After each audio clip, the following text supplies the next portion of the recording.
Welcome to this video on the origins of the mindfulness movement in Theravada Buddhism. I'm going to share the story of some Western students who went to Asia in the 60s and 70s, really explored Buddhist traditions deeply there, and then brought back and adapted what they had learned for their fellow Americans. This video was recorded during a live Insight Timer teaching, so if you'd like to be invited to future teachings like that, you can find me on Insight Timer. There's a link below. And also, this is part of a teaching series on types of Buddhism. So if you'd like some of the resources like handouts and other videos that I created for this series, there's a mailing list you can join that'll also notify you when I do live stuff in the future. All of that is free, so feel free to grab those links down below.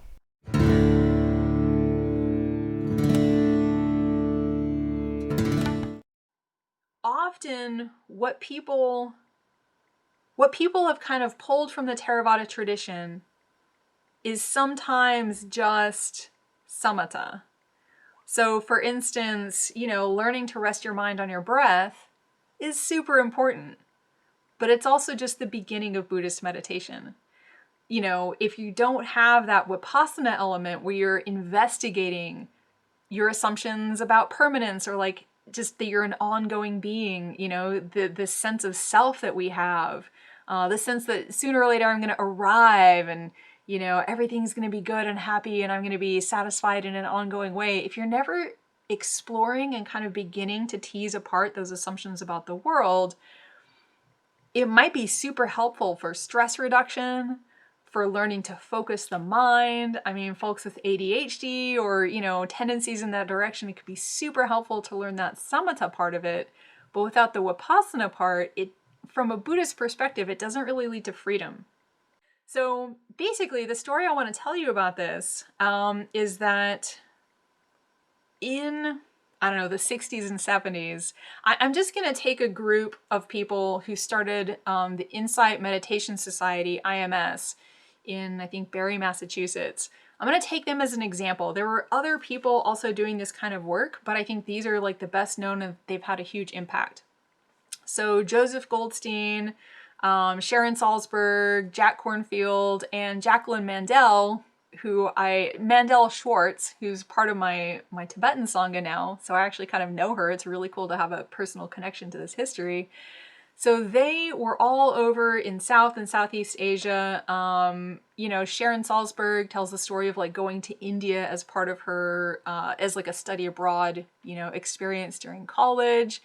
So they're all over there with different teachers, and each of these people I'm talking about found their way to Theravada. And I believe they all met up maybe in a Vipassana retreat. There's kind of a Dharma circuit, different retreats and different monasteries where people tend to go and stay. And it sounds like even back in the day that was the case. So, these particular folks, they were over there. They spent a long time, years really practicing. And I think both of the men were monks, at least for a while. I'm not super sure about that. But basically, they have really deep roots in the Theravada system. And particularly, they all got connected with Burmese-style Theravada practice. And then they came back to the US, and basically, over the decades since, the 1970s, they've developed a secular version of, you might say, some of those parts of vipassana, samatha. They've developed a secular version of that.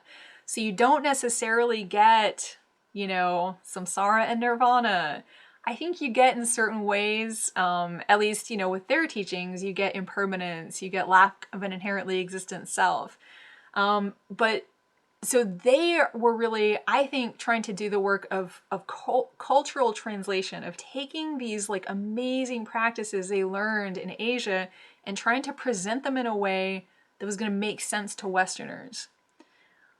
So that's one layer of it. The next layer up is you have people like Jon Kabat-Zinn, who founded mindfulness-based stress reduction, MBSR, who learned from them and then applied those techniques toward stress reduction, or, what we now know of as secular mindfulness. So the secular mindfulness tradition is the roots are almost entirely coming from the Theravada tradition. There's also some input from Zen, some input from the Tibetan tradition, but the roots are very deep in the Theravada tradition. And it makes sense to kind of source a secular tradition there because there's not the kind of like guru devotion that we're going to see in the Vajrayana tradition. There's not billions and bajillions of Buddhas like we're going to see in Mahayana. It's kind of a stripped down, let's just get right to the point. Let's wake up and stop suffering, y'all. Like that is the heart of Theravada Buddhism. And so it makes sense to adapt that to become this amazing technique, mindfulness, that people have learned all over the world. Like there's so much mindfulness going on now that it's hard to even know what that word means anymore.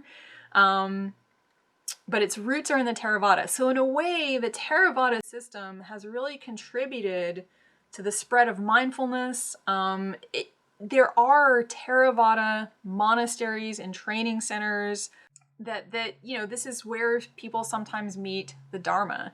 And this mindfulness, especially in a more secular format, has just spread so broadly. So, when we talk about Theravada Buddhism, obviously the countries where it was nurtured to reach its current form are in South and Southeast Asia, but really its spread is global now. Whew. All right. So that was a whirlwind tour of Theravada Buddhism. If you have any questions, please feel free to just post them.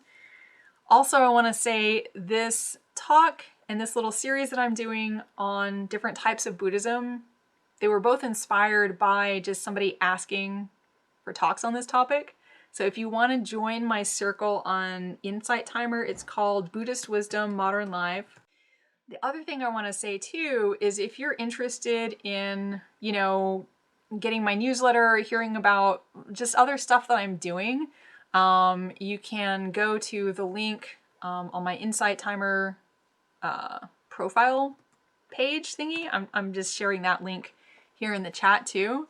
And if you sign up, for my newsletter, if you sign up to even get the resources that I'm offering here, then I'll let you know when I'm doing stuff like this in the future so you can join. I hope this is helpful for understanding a little bit more about Theravada and how it relates to like what Buddhism looks like globally nowadays. I'm going to be offering another talk next week and the week after. We're going to talk about the Mahayana traditions, so like Zen, Pure Land, Chan, that kind of thing. And then 2 weeks from now, we're going to talk about Vajrayana, so like Tibetan Buddhism, Nepali, Bhutanese, Mongolian Buddhism. And we'll just kind of like have at least a big overview of these different forms of Buddhism so that it makes sense how these traditions kind of fit together.